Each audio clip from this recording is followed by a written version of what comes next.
This video is about the Apalachicola River, the largest river in Florida, and how its sandbars enlarged during the navigation project. The Apalachicola River is located in the Florida Panhandle on the downstream end of the ACF Basin, or the Apalachicola Chattahoochee Flint drainage, with headwaters in Georgia and Alabama. People used the river for commerce for more than a century. In the late 1800s and early 1900s, the cotton trade and timber rafting brought these resources from the interior to the port. There was some steamboat traffic and limited dredging of the river dating back to the 1800s and early 1900s. Snag boats removed obstacles such as logs and snags that interfered with navigation. In 1946, Congress passed the River and Harbor Act, which authorized the Corps of Engineers to maintain a 100-foot wide by 9-foot deep channel in the Apalachicola Chattahoochee Flint system from Columbus, Georgia to Apalachicola, Florida. Because of this navigation project, there were massive amounts of dredging and snag removal and disposal of dredged materials, starting in the 1950s for more than 4 decades. For much of the year, as seen from the ground and from Google Earth in 1994, dredges were busy removing sand from the riverbed and disposing it in nearby locations. Our work has shown that the sandbars enlarged during and following the navigation project. Comparing these two aerial photographs taken at similar flow levels, we see that the sandbars were much smaller in 1941, before the navigation project, than in a recent photo taken in 2017. Again, comparing similar flow levels, this graph shows the area of 27 bars in 1941, before the navigation project, to those after years of dredging in 2004. We see a massive increase in bar size, with 27.6 hectares net gain in area over this time interval, or an overall increase of 263%. Our work sheds light on why these sandbars are larger. One reason is more drought. There has been a legal fight about water resources, especially between Florida and Georgia. Atlanta's reservoir, Lake Lanier, holds some water back. Central pivot irrigation in the Flint River Basin affects groundwater levels and stream flow. Droughts have become more frequent, affecting aquatic biota in Florida and commercial oysters in Apalachicola Bay. We can see from the view of the river cross-section, when the water level is lower, more sandbar is exposed. Drought makes the water level go lower, and thus the sandbar appears larger. From the aerial view, we can also see how the sandbar decreases as the water level gets higher and increases when it gets lower. Another reason why the water level can get lower is that the riverbed gets lower. Riverbed lowering or degradation can be caused by dredging, which removes sediment from the riverbed, or from sediment trapping by dams, as in this illustration, and there is a dam on the upper Apalachicola River. The Corps conducted hydrographic or riverbed elevation surveys to determine required sediment removal to create this channel. They dredged most of the sediment from the center of the river to give barges enough room to turn safely around the bedways. These data help scientists like our group at UF determine how much degradation or riverbed change has occurred. The Thalweg is the deepest point of the channel and is shown by the blue and orange lines. The difference between these two lines is the amount of degradation. A comparison between the 1960 and 2010 surveys shows the amount of degradation on the riverbed. In some areas, the degradation is 2 meters or more, and the areas with the greatest change are closest to the dam at River Mile 106. When the riverbed lowers from the dam trapping sediments or from dredging, the water level decreases and more sandbar is exposed, and thus the sandbar appears larger.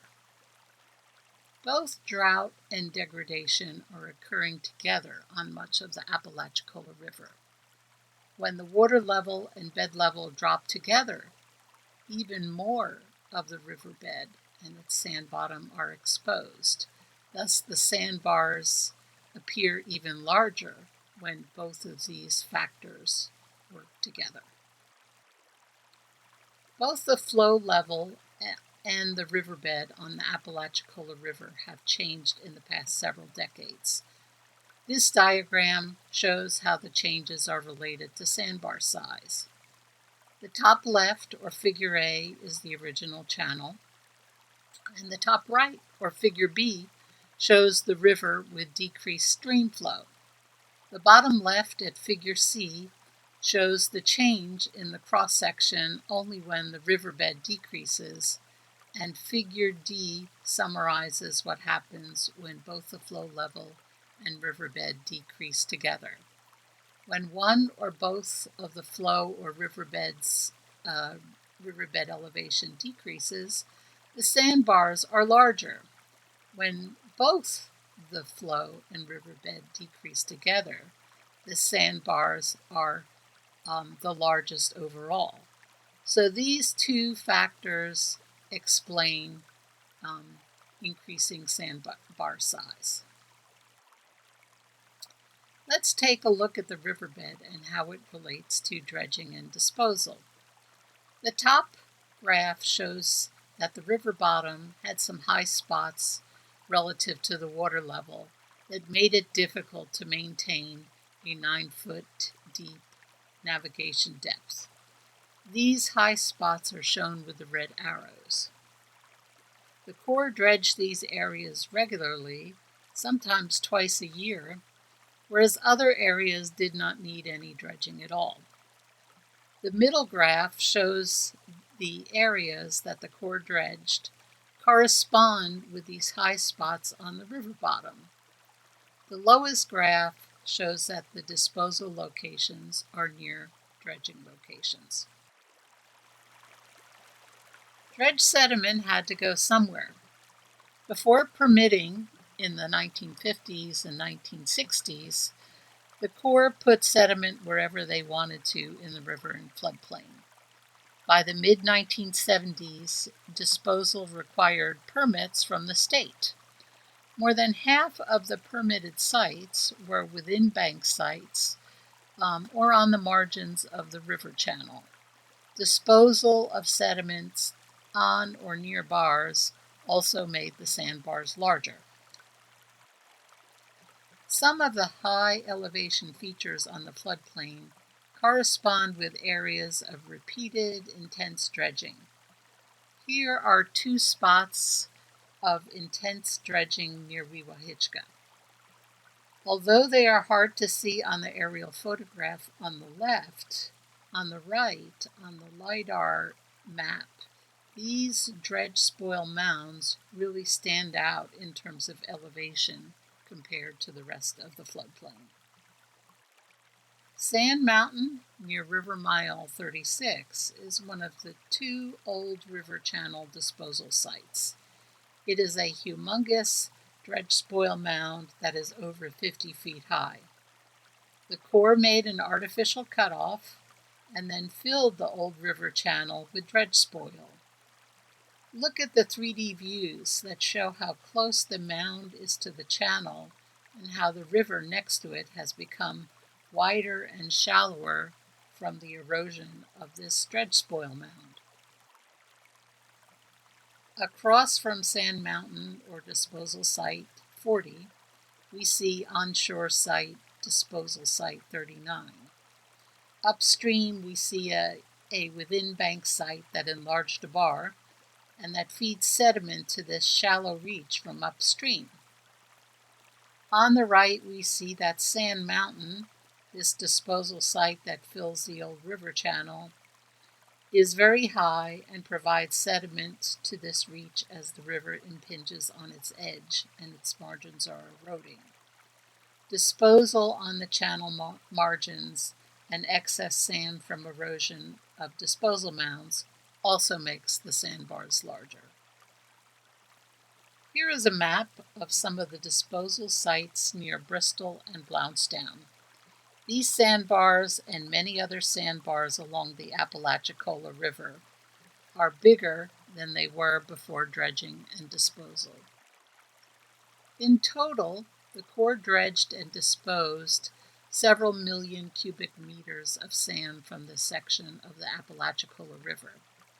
The top graphic shows some of the larger sandbars, and the lower photo shows the labels of the authorized disposal sites. The Corps dumped much of this on or near the sandbars. A dump truck holds about 10 cubic meters of dirt, so this is about 500,000 dump trucks of sediment on the bars. Despite all this work and money spent dredging, the conditions in the river were not suitable for navigation much of the time. Lower water levels and the changing channel due to navigation-related disturbances exacerbated the problem. Commerce on the river decreased, leading to the suspension of dredging in 2001. In this video, we learned several reasons why the sandbars on the Apalachicola River are much larger than the past. We see more frequent low water levels, partly due to more droughts, but also due to a lower riverbed elevation from degradation from dredging and near dams. We also know that direct disposal of dredged sediment made the bars larger. We hope you enjoyed this story about the Apalachicola River and Navigation Project and its large sandbars. Thanks for watching this video, which was created as part of a project funded by the Environmental Protection Agency